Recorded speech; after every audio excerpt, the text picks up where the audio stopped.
I'll go ahead and kick it off. Outside the Lines, episode 10, back with old friend of mine, good guest of the podcast now, Lucas DeVries. Let us know what we're here for and what we're going to be talking about today. Yeah, 100%. So like Emmett said, my name's Lucas DeVries, old time friends, volleyball teammates from way back when. I started a caffeinated energy bar company with one of my best friends from college. Started it probably my junior year, really got going my senior year of college, and now 2 years out, we're actually launching on the 11th of June. So coming up soon. It's been a hell of a journey to get to where we are. A lot of bumps in the road, a lot of learning experiences, but it's been really fun, man. And I'm really excited to kind of get it launched and get it going, start selling these things, start getting feedback, start marketing it. Because on our Instagram right now, which is at EatBoom, we've been doing a lot of like kind of build up, which is fun. But I'm like a brass tacks guy. I'm like, I want people to actually be able to get these bars in their hands. So I'm excited to start being able to do that. Yeah, get to the good stuff. Let Exactly. like you said, the meat of everything. So Exactly. on the podcast here, we usually talk about anything that has to do with millennials starting businesses, investing their money, or any other kind of jobs they're working now. So are you still working 9 to 5, or are you full go on EatBoom right now? Yeah, definitely. So I'm still working my 9 to 5. I do B2B sales, software sales. So I've done that ever since I graduated Cal Poly SLO 2 years ago. This is actually like my year and a half exact mark where I work, which is exciting. And that's been a main fund driver for Boom, for my business. Has been me working and then collecting checks off that, and bonus checks and whatnot, and then separate investing on the side for personal income. But pretty much working my job right now as long as I can until Boom can support me, and it can run on itself without having to live off the paychecks that I'm getting from it. So definitely still working now, and but hopefully not for too much longer. That's what I was just gonna ask. Like, is it something you said B2B software sales? I don't know Yeah. if typically sales guys love doing sales for a long time, but it sounds like you have a passion project here that you want to kind of get off the ground and go full time in. You nailed it, man. You nailed it. And I mean, to speak on sales pretty briefly, um, I used to think sales was like a 4-letter word coming out of college. I had a finance degree, and I thought that when people went into sales, it was like, I don't know, I just kind of looked down upon it, honestly. And then I kind of got into it because I felt like I needed a job or needed to do something out of college. And the chips fell where they did, and I ended up where I am now. And I've enjoyed my job, frankly. If you're a competitor and you can talk to people, then you have the opportunity to make a lot of money in sales, which I'm not to the point where I'm making a lot of money yet per se, but to your point where people stay in it for a long time, you can get to the point where you can. So it's not necessarily something I hate. There's aspects of the job that I don't love and that I don't really, enjoy doing on a daily basis per se, but the overall genesis of the job, I think people should be more, I don't know. I think sales should be more attractive to people, or at least more attractive than it was to me. So I don't hate it by any means, but I do. This is a project right now that Boom is a project right now that I started, like I said, with one of my best buddies. It's a caffeinated energy bar. I freaking love caffeine. So it's like it's an easy way to be like, if this thing can make me money, then I'd probably rather do that than sales. So that's the way I'm looking at it right now. So all right, let's go back to the kind of origin story there of, you said you were in finance. So what did you want to do out of college with the finance degree? How did you end up stumble into sales? Yeah, great question. So portfolio management. I was one of those finance dudes that probably watched Wolf of Wall Street way too many times, and wanted to be out there and like on the finance floor and doing this and that, and managing people's money and investing and hitting the stock market pretty hard. And if the right opportunity coming out of college would have came across my table, then I probably would have chased it. But the way how I did in college, and my GPA, where I was coming from school from, it didn't match up to the jobs that I thought that I wanted at the time. I couldn't get them coming from, a somewhat smaller school with not a good finance, not as good of a finance reputation, and not as high of a GPA as I, maybe should have had, or is required for those high level jobs that, again, I thought that I wanted. So my options then, with a solid finance degree and a solid GPA, was more corporate finance, which is a lot less sexy. It's more kind of, numbers and dots and forecasting and dashboarding for corporate companies, which is still fun. But I knew that it wasn't really, something that I wanted to do or see myself doing. And frankly, how I ended up in sales was I was at a career fair at SLO, and the company that I work for now was out there, and I talked to a guy who was a really good salesman, and he was like, That's how they get "Hey, you. it's how they get you, man. I mean, you wonder why they put all their studs out on the floor. They wrote me in. I had zero intention, I mean, of going into sales or anything of the sort, like remotely. I was looking for finance jobs. He's like, "Listen, man, like, I'm talking to you right now. You can talk to people, give this a shot. It's in Santa Monica, which is big for me. I'm really tight with my family, so I want to be somewhat close to home." um and then interview leads to another, leads to a mixer with a bunch of other people that, we're like slow grads that were thinking about the job, and we're all kind of there like, yeah, I was a finance here, or I was a history here, or I was in accounting, I was thinking I want to do this. And then we all kind of ended up at this mixture like, this sounds pretty cool, you guys are all cool people, like this would be fun to all work together. And 3 months later accepted the job, and here I am. So it was all super happenstance, and the fact that I got reaffirmation from people that were starting with me that they weren't looking for sales either, but it ended up kind of being the right thing for them. I was like, screw it, man, let's give it a Sign me shot. up. Let's see where it goes. Exactly. So is you have a co-founder from what I've seen on Instagram. You guys have both been going back and forth. Like you said, you started with one of your best buddies. Mm-hmm. What's kind of, I don't know, you don't want to speak for him, but what's kind of his stance? Is he in the business as hard as you are with, in terms of like working full time as well as funding the business, or are you guys kind of doing that separately? What's the kind of relationship like there? Yeah, another great question. So the funny story about me and my co-founder is that he's my little bro in my fraternity from SLO. So that's how our relationship kind of all got kicked off, which is hilarious to me, is that we were literally, just like frat bros or whatever, enjoyed hanging out and having a good time together. um but to answer your question first and then kind of circle back, we're very much 50-50. He doesn't work full time. He actually ended up dropping out of SLO to work on Boom full time. So while he's Oh, wow, been yeah. working on Boom full time, I've been working on it as well as, funding it. So that's how I match up my hours, is I put capital up to kind of keep the thing going. But yeah, so it was Daniel Puckett's my business partner. He's a brilliant dude, a really cool guy. It was his idea through and through, and I'll never forget the night that he brought me over and was like, he was all on a ton of caffeine at like 10 p.m. and he was like, "Dude, you got to try these. You got to try these." And I was like eating it. It tastes pretty good. It was just this weird mock-up of ingredients with some espresso powder poured in there. And he was like, "Yeah, dude, it's a energy bar that has caffeine in it. If you think it's like protein, carbs, caffeine all in one bar." And he's describing this to me as I'm eating it and the caffeine's starting to hit. I'm like, okay, dude, like I think Getting this jacked could, up, man. like I could get behind this.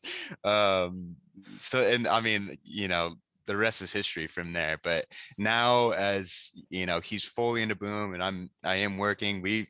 I talk to him more than I probably talk to anybody else in my life. We're on FaceTimes and calls, and we recently got into audio messages on the phone, which are Dude, hilarious I because live for him. dude, they're pretty like convenient. So underrated, dude. Agreed, dude. Agreed. I had no idea. Like, it's a great way to communicate, honestly. Especially, yeah, it's a great cross between a text and a call. I'm a huge fan of it.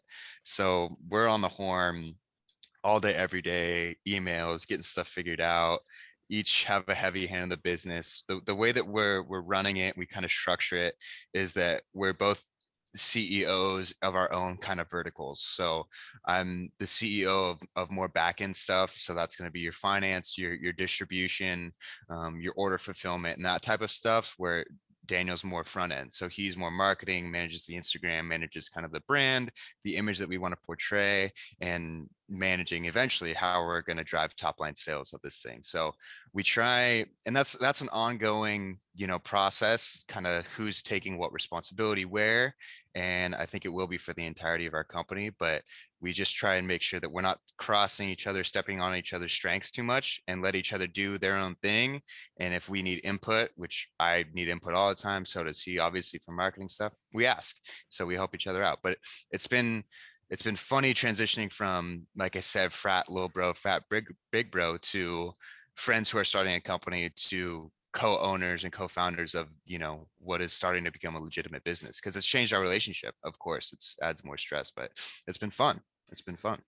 Dude, that's awesome. Yeah, The it's sweet. next kind of the biggest thing now is, where do you Sorry. guys kind of see let's see one here. When it comes of in terms of like seed capital, did you guys just kind of, did you take the money that you had from working here, or did you guys go out and ask for like friends, family for a loan on things? How did you guys get the money to, because like I saw on Instagram, you guys, one of your Instagram posts is you guys were meeting with I think, would you call them a scientist, Yeah, food figuring out the scientists. food scientists. Mm-hmm. So you guys were meeting with Mm-hmm. them. Like, how did you put up the money to get these meetings or get your initial product off the ground? Yeah, so super important question. I think good for probably the pod, because that startup capital is frankly the biggest barrier of entry, I think, of many people, including Yeah. ourselves, of starting a business. That's startup capital. So the food scientist was me. And that was, I had already started working and started getting a paycheck. And then pretty much from there on out, it was friends and family.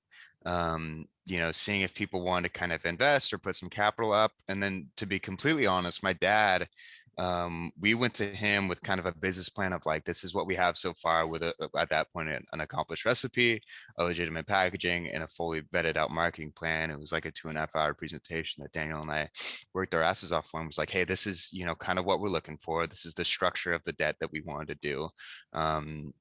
What do you think? Are you willing to put up anything for it? Are you willing to put up all of it? Do you want more? Do you want less? Blah, blah, blah. And that ended up going really well. And he pretty much agreed to what we were looking for on the structure of a convertible note. What a convertible note is essentially you get your lump sum of money, and that is to be exchanged for a discount on future raising of capital. So, to use Yeah. round numbers, and you sounds like you know what it is. To use round numbers, if he gave us 100K, which he didn't, trust me, I wish they did. Um, that would be in exchange for like a 20% discount at a future funding round. So if we go and raise $1 million next time, then he gets to invest that $100,000 at a $800,000 valuation. So that's a really common investment structure that we weren't really akin to. We were thinking just flat equity, X here for Y percentage now. But my dad, at the end of the day, agreed to giving us, some startup capital to be able to fund mainly our first production run, to be honest, and then about the first 2 or 3 months of marketing. And the cool thing about our business is that protein bars margins are insane. So theoretically, we could be self-sustaining off a pretty small amount of startup capital, but the plan and the idea is to grow top line revenue as quick as possible, put all income back into marketing, back into top line revenue, so that we can get more funding, whether it's from my dad, more likely from someone else, or different VCs, or whatever it might be. And then keep growing the company organically like that way until, the point comes to either sell it or start trying to make money off of it. Yeah, that's the leads me kind of to my next question. Would you look for outside funding outside of your family at that point, or you guys want to bootstrap it yourselves and then look to get purchased, like, I mean, bought out by someone? I don't know. Yeah. There's tons of those kind of smaller brands that get bought out by the Johnsons and Johnsons or the bigger name brands in the world there. Yeah, yeah. So it's that's been a real interesting point of discussion for Daniel and I, because initially, my dad's in manufacturing, so he makes actual materials and like sells them to people for money that he uses to run the business. Yeah. The hot new unicorn startup is pump the hell out of the marketing for some product. You don't really make any money because it's all going back into marketing, and then you sell it for usually, a revenue multiplier, 6x revenue or something like that, and you take your paycheck and go home. But Daniel and I, when we start off, like, dude, we want to, make a legitimate company. We want to be able to have net income, pay ourselves, And then if we want, we can flow money back into the business. But what we've kind of evolved into, and part of it is because, like I said, our margins are so great, is you can pump and dump companies really quickly nowadays. Yeah. Um, our X bar started in, I don't remember the year, but they started year zero. By the time they're year three, they were doing 100 million in sales, and they sold a 6x revenue to Kellogg's for 600 million.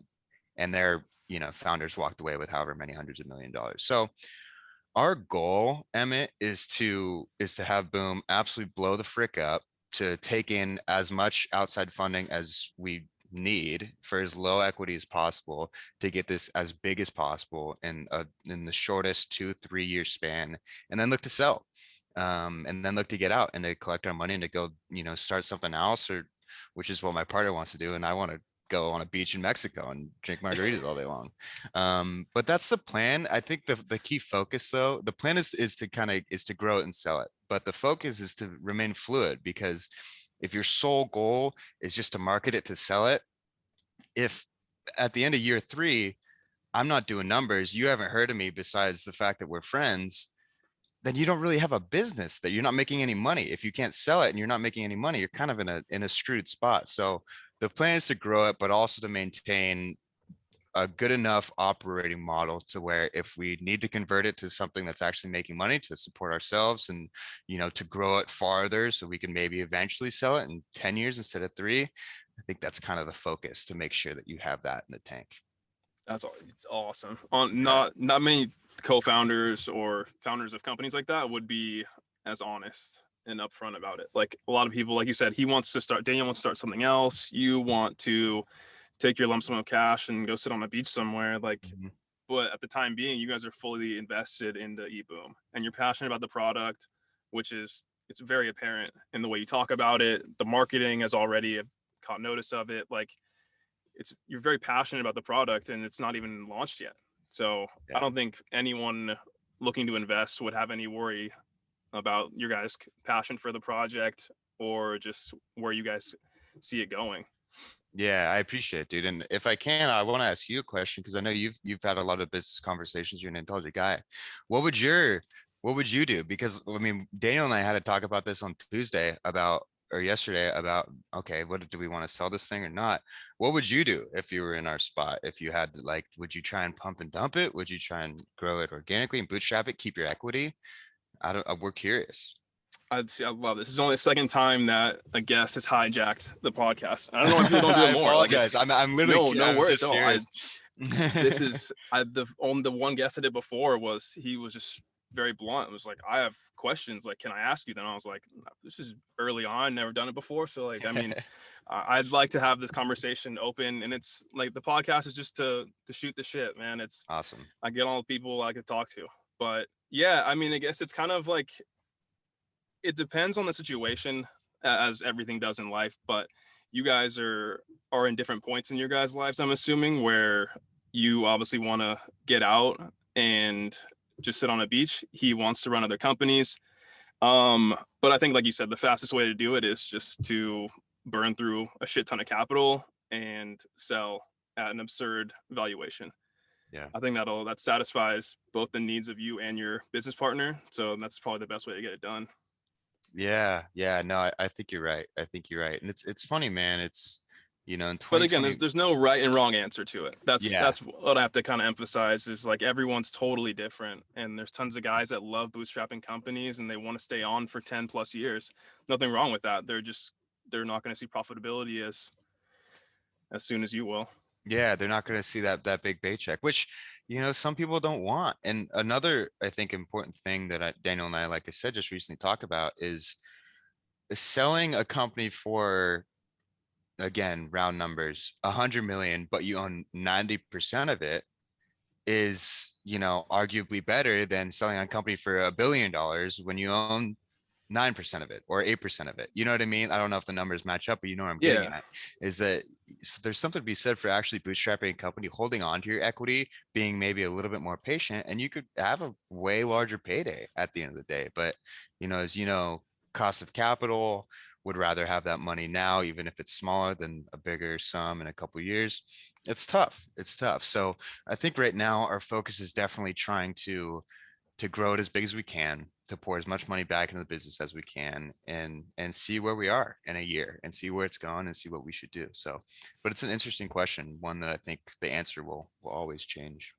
Yeah, I mean, like you said, you don't. A lot of these companies, a lot of people just they get diluted with the VC funding, and it's next thing you know, you own 2% of your own company that you founded. So Right? Exactly. what's the point of that to me? But again, it's every operator is different. Some people like just building billion-dollar companies. I'm not that way. I'm more like you. I want a big exit and then go buy some real estate and sit on my ass all day. Yeah. But to each their own. To each their own. And that's such a funny and exactly true reference, is that, I mean, I can't think of any specific examples right now, but look at some of the most recent Wall Street IPOs, and like the founders of the company are single digit percentage shareholders, which, look, they're billionaires. Who am I to say that's wrong? Or they might be pretty damn close to it. But something to be said for owning a majority of, something that you started, and not just kind of farming it out to people who want a piece. It's a super interesting question. I think startups in general, VCs, are becoming more conversational. More people know about them, like yourself, about like how these companies are growing and then selling and then IPOing. So I think it's funny how many different routes you could take and how hip to it people are. How people know it's like, okay, this was a pump and dumper. I look on YouTube, and so can you, and so can any of the listeners, and be like, okay, I've got 30 advertisements for Manscaped. I'm just gonna throw it out there in Yeah, the in the it's last 2 weeks. So it's like, okay, they're trying to freaking pump their revenue and probably look for an exit. Good on them. Like, I like it. Yeah, go for it. You know what I mean? Or there's smaller companies, more boutique, maybe male grooming kit that might not be doing the marketing numbers, but the owners own 100% of the thing. So who's making more money? It's super interesting. like you said, some people want to do it just for the to say they sold $1 billion company. Some people actually want to have hundreds of millions of dollars, and they're only in it for the money, so they keep all the equity. Exactly. Exactly. So what's the not where did the idea come from? What's the kind of the plan that you guys have? Are you guys going to be a more strictly DTC brand, or you guys want to go and sell in stores? Yeah, so that's the $1 million question with our market, with consumer packaged goods as a whole. Direct to consumers is our plan starting off. It's really hard and really expensive, and requires a crap ton of startup capital to try and buy shelf space at a Whole Foods, a Oh yeah. 7-Eleven, or a Ralph's. We would need way more than my dad being kind to us and my 9 to 5 paycheck to be able to start that route. And another thing, if you spend X amount of $100,000 to get on the bottom shelf of Whole Foods, and then you suck because no one knows who you are, and you're just this, for us, this little black bar with the word boom on it, and but nobody knows, and you fail and you flunk out of that, good luck trying to get back in with the same amount of shelving costs. If it's probably going to be at a higher premium. So our plan, because it's easier and cheaper for us and we think more efficient, is to go DTC. And even if our numbers don't kill it online, and hopefully they will, but even if our numbers don't kill it online, if we can walk into a Whole Foods, or what we think where we want to be is like a 7-Eleven convenience store, think 5 Energy at the checkout, caffeine bar, something really quick to grab for the rest of your day. If we can go into a 7-Eleven and be like, hey, these are the numbers that we did with this amount of marketing budget, reaching this amount of people. Now take that and compare that against every other brand that just walked through your door in the last week that hasn't done any of that so far. So even if, maybe we could get a shelf up from the bottom, or maybe it's a little bit of a discount because we have some proven track record. If it doesn't get to that, then we'll go online, and we'll go hard online, and we're going to do online until there's a viable solution that we can get in the stores, whether it's 7-Eleven, whether it's Ralph's, or Erewhon, or some boutique that a lot of new companies launch in. So we want to go DTC to build our brand awareness as much as possible, and to get the numbers to back us up that show that we're a company that people buy from. And then eventually the $1 billion game plan is to get it in every 7-Eleven worldwide so that Yeah. we can be the next 5 Energy. That's kind of our model right now. So how did you guys find your supplier? What's the that's kind of the next biggest thing. Obviously, you're making something that's consumable. So I mean, a lot of things have to get approved, FDA regulations. I'm not sure if you guys have to go through them exactly, but a lot of these things are strictly regulated. And Mhm. how did you guys find a supplier that met those needs?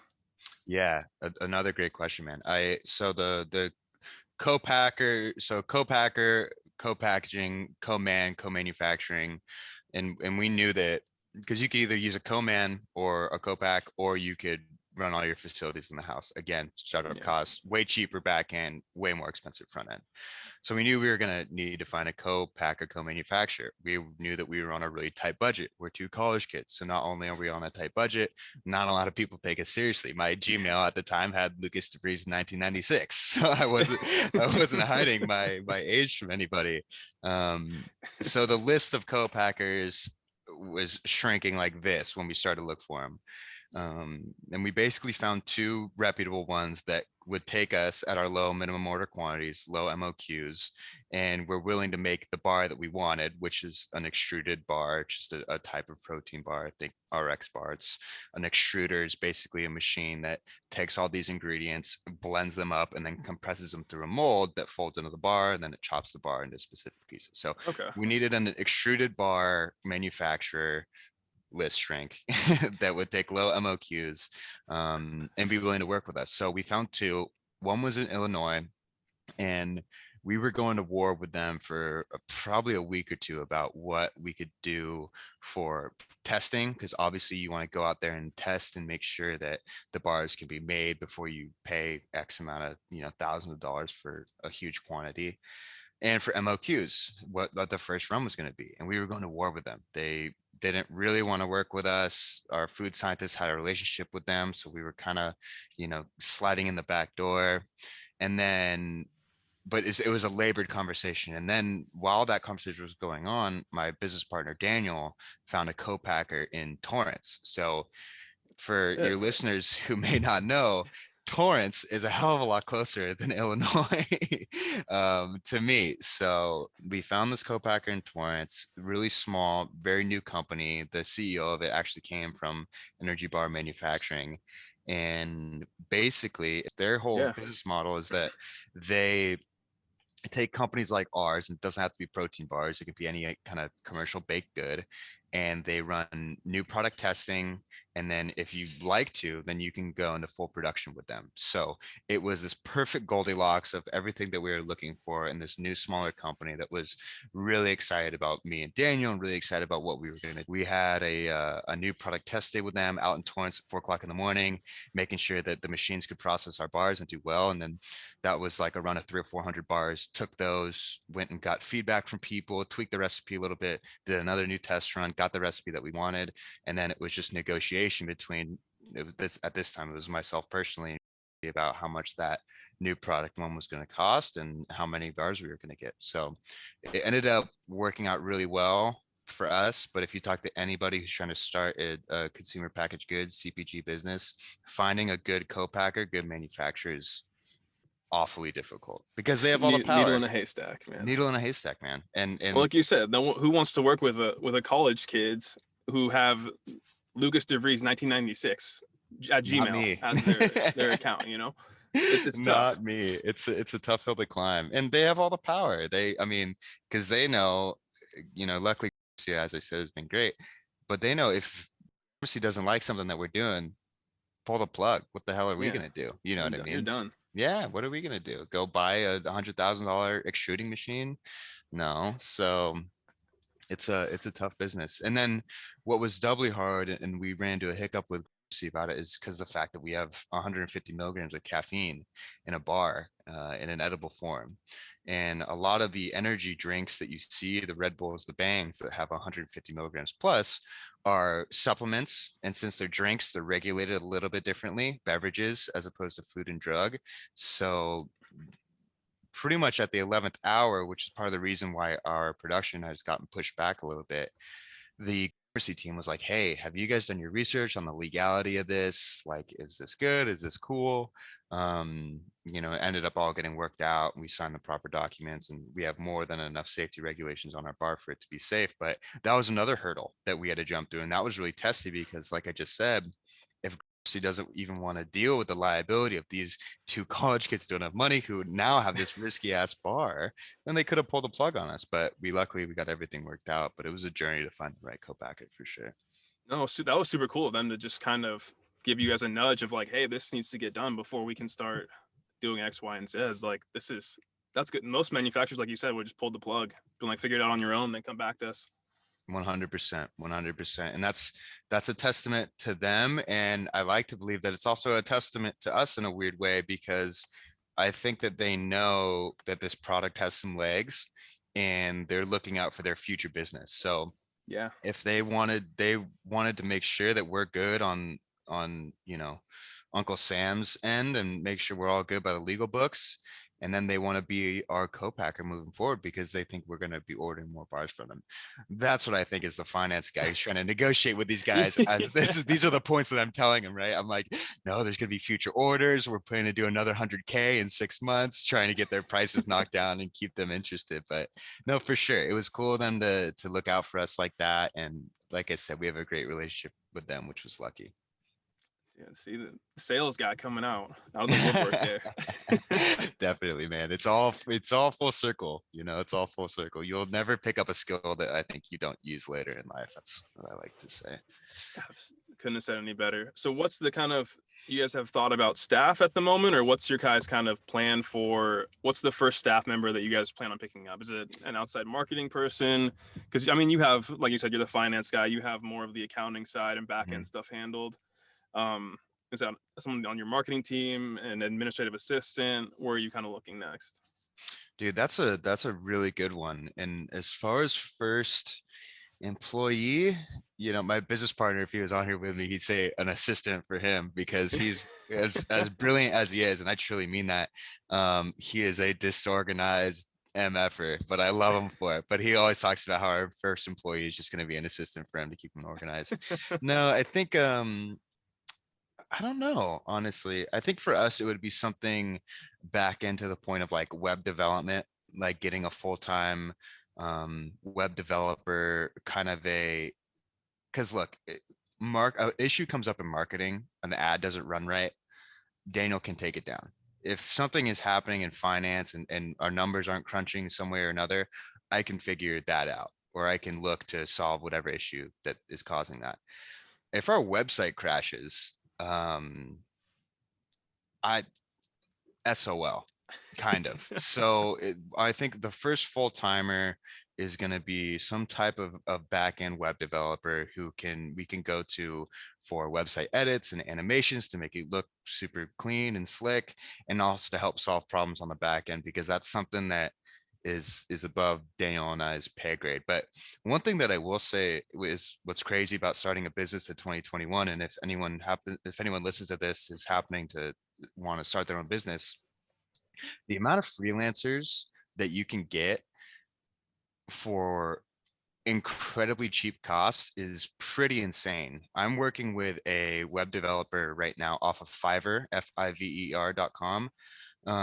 100 bucks to build a sub website off of ours. Beautiful animations, content, the whole nine. Incredible to work with because Fiverr is like a Yelp, so they're based off reviews. The higher reviews they get, the more things that they start, more jobs that they can start. It's incredibly easy to find freelancers out there. And I say that because realistically, Daniel and I aren't looking to bring on anyone full time until we absolutely need to. And if we have, like I said, if we had something come up on our website right now, I have a team of web developers that I've worked with to build our website up to this point that I could be like, hey, I'll pay you X amount of money for an hour to just hop on while we do our launch and make sure nothing goes wrong. We paid a guy on Fiverr 60 bucks to help design our logo. These are all things where if you were to pay a design firm to design a logo, 10, 15, 20 grand without batting an eye. But you can go on Fiverr. of these people all over the world with incredible history, and find someone that can do what you want them to do for cheap. So we're not really looking for employees, especially expensive US employees, for some time, honestly, because it's so easy in 2021 to find people that can freelance for you and that can handle jobs that you don't want to, or you don't have the time to, or you don't have the expertise to. You can find someone for it. So that's our plan with our employees. I think is trying to do freelance as long as we can. Yeah, unless things are ripping at the seams, there's no point in hiring someone. It's just another cost to add to the business there. Dude, exactly. You got to minimize those fixed costs. And right now, it's the fixed costs are Daniel, myself, which takes zero salary, unfortunately, and the cost of keeping the website up and running, which I think our Shopify premium is, 100 or so bucks with various plugins, but everything else is all variable. So our costs go up when we sell bars and when we market, which is where you want to be. It's not going to stay like that forever, but that's the plan, to keep it like that as long as possible. So you guys are launching this month. Um, what's the biggest thing that you've, I guess, learned like so far? Like, obviously dates have been pushed back, kind of, there's some hardships along the way with that point, but what's the thing about starting a business that's been more of your, like, you never saw coming? Yeah, it's tough to maybe nail down one thing. I think what I would say that I've learned or I've gotten better at is staying flexible. And when something comes up, I'll think of a good example. Back to the co-packer who almost pulled the plug because of the caffeine issue. That would have effectively screwed our business. I mean, really, Yeah. like that was a big problem. And instead of panicking and, okay, what are we going to do? How are we going to get out? It was, okay, Daniel and I hop on a Zoom. Let's take a breath. Let's make sure that let's take a deep breath and let's make sure that we have all of our ducks in a row, and that we can come back to this co-packer with an answer that will allow us all to move forward with. So how we handled that situation was we ended up freelancing a lawyer to help us craft an agreement that was going to remove liability from, and put it onto us, blah, blah, blah. And now we're here where we are. So there isn't any one thing that I could say I've learned. There's been a lot of specifics, working how to actually do sales projections for a startup company that has no sales was tough, but fun. But it's been, things are going to change. You're going to get together with your business partner or with yourself in your head and be like, okay, this is what I want to happen month 2, and then month 3, month 6, month 12. And this is how it's going to go. And then it's going to be great. And then by month 36, we're all going to be rich. It's not going to happen.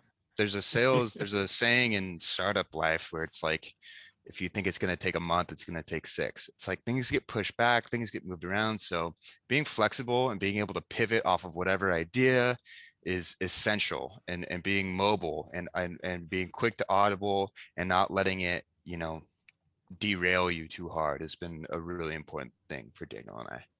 Awesome. The kind of one of the last kind of, not last question, but the last thing I kind of wanted to get on was, been the thing that, did you want to start something else before Boom, or was this the kind of the first idea that came to your mind? What other, no one's first idea is their dream idea. So what other stupid ideas did you come up with before Boom Dude, that that's kind of such got the ball rolling? a funny, great question. I love that you asked that. It wasn't. So Daniel and I got together before Boom, and we had the idea. Oh my God, I gotta send this to him because he's gonna die when he hears this. We had the idea for Canna Connect. Canna Connect was like, in our mind, a LinkedIn for marijuana growers to connect with like Yeah. dispensaries. Which, like, I don't, we were, I mean, and dude, we were in the library, like we put in hours to Canna Connect. We had it all mocked up. The growers are going to go here, the dispensary is going to go here, they're going to get connected with freelance drivers. And it wasn't a bad idea, but I mean, we knew after about month and a half that like this probably wasn't going to be the best idea. And then Boom came across the plate with Daniel and I, and it is where it is now. But I mean, there's tons of ideas coming out of college. I was a big, I wanted to do speaking and maybe like some type of influencer type platform. um if I wasn't going to do a finance or sales, I was thinking about doing that, kind of being like not a motivational speaker but someone who did something like that. So that was a business that I wanted to pursue. Like I said, I wanted to do finance. I kind of got into sales for my first year. I thought I could maybe do sales for a little bit, and then boom came around. And look, I when I was 5 years old, I didn't grow up thinking, hey, I want to run a caffeine energy bar company one day. You know what I mean? But it's it's became this path for me where I get to go on and I get to talk to people and with our little boom video. So that's something that I get to do. I get to do all the finance stuff that I actually enjoy doing, which is creating these models and projections and stuff of that sort. And then I get to sell. I get to get on and talk to people. And, I ended up getting a nice, healthy discount on our initial MOQs, which was super fun and competitive. So the it didn't start with boom, and it for sure isn't going to end with boom. Definitely not with Daniel and I, and definitely not with myself. But it's been fun seeing how this one company that 3 years ago, if you would have told me this is what I'd be doing, I'd be like, what the hell are you talking about? But now it's become such a huge part of my life. And it involves so many things that I'm passionate about. So even though I'm not necessarily passionate about necessarily the caffeine energy bar itself, the journey to get to where it's gotten and to continue to grow to where it's gotten to be is became my number one passion in life. It's That been is awesome. awesome. Yeah. I love it. Can I connect? That's Dude, can it connect, Emmett? You literally and I remember when I knew, because I told my uncle who lived up in Slow, we were grabbing lunch, and I was like, yeah, because it was just me and Daniel up to this point. And so we were just this billions, billions, billions. And I go and I sit down with my uncle, and I'm like trying to explain it to him. And he's not getting it. And the reason, I thought at the time I was doing a bad job of explaining it, but the reason was because it just wasn't a good idea that you could get. he's just like, no, dude, it's not the idea. You're just an idiot. Literally, he was like, no, this is a dumb one, Luke. This is a dumb one. But no, that's funny. Can I connect, man? Yeah. So, do you have is there anything else that's floating around in your mind right now? Or is there something, because like you said, once you guys sell, I understand you're fully focused on boom right now, but what's something you see in the market now that someone who wants to start a business can kind of, this is a good idea. This actually sounds, I can make this work. What's something that comes to mind that's been like, huh, I'd like to start that right now if I could.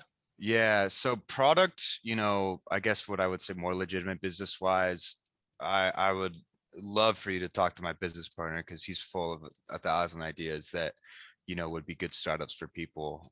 And I'll let him express those to you if you guys ever get the chance to talk. For me personally, what I see that's becoming really hot right now is our direct to consumer media. So podcasts like you're doing, specifically what I'm seeing, sports podcasts or sports media podcasts, long form listening that's not filtered by a third party, ESPN or anything like Yeah. that, I think are going to be huge. I think the days of sitcoms are dying.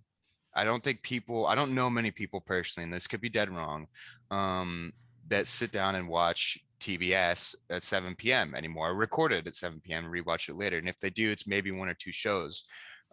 People want content at the ready, at their hand, whether it's Netflix and a TV show, or whether it's Emmett's podcast when they're going to bed or they're making dinner. They want it, and it doesn't matter if it's 30 minutes or an hour. They want it whenever, and preferably for as long as possible, so they can fill up as much time as possible. Relate that to sports.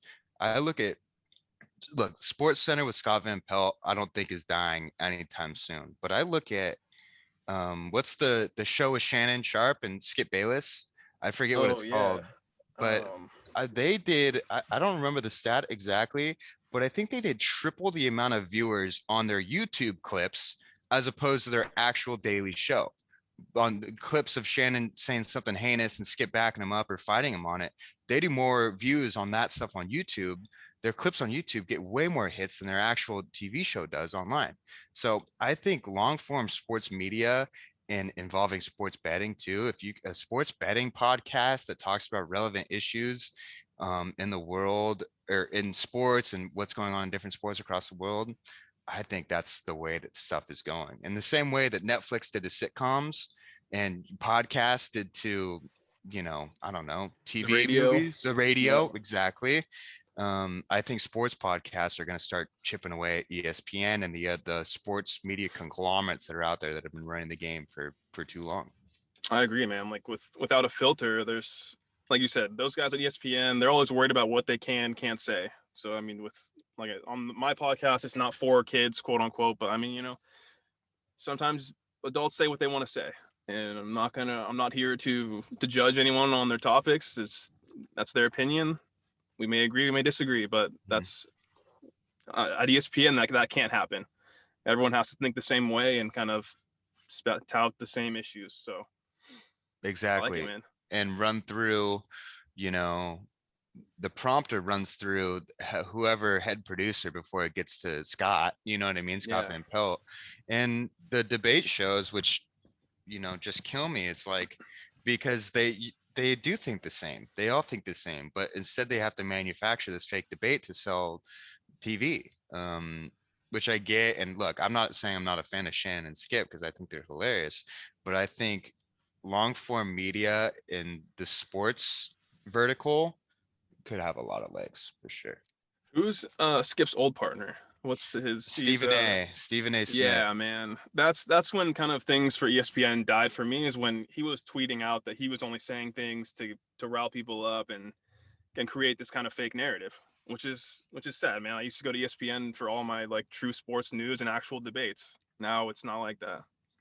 It's not like Sure, you that. were the same way.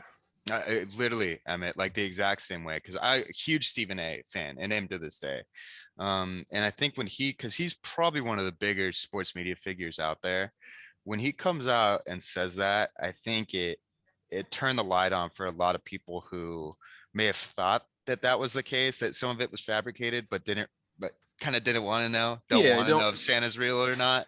But when he says that, and then you start looking at, look, it's the dead summer, nothing. Well, I guess the NBA finals are going on, but if you look at a dead sports time and Shannon and Skip are out there arguing about whether or not Giannis being at a club is good for the Bucks or not, it's like, dude, this is fake, unfortunately, and I think people are buying more into authenticity, whether it's from brands and companies or whether it's from podcasts and people that are running them. People are craving authenticity now.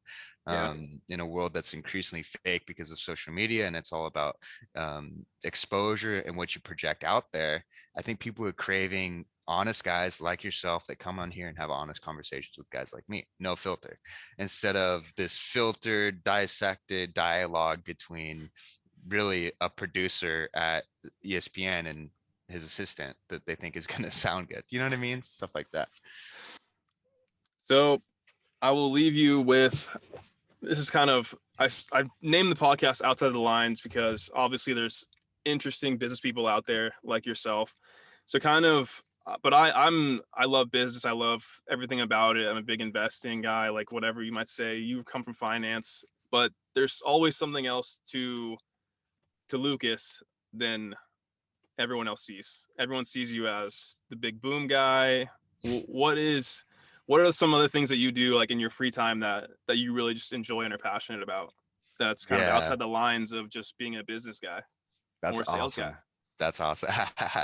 That's awesome, man. I think and Daniel and I have gotten not into it over a few times, but we've talked about it a lot. I think part of the reason, or a part of a way that people can get caught in business or in startups, is that they focus too much of their life on their business or their work. Pause.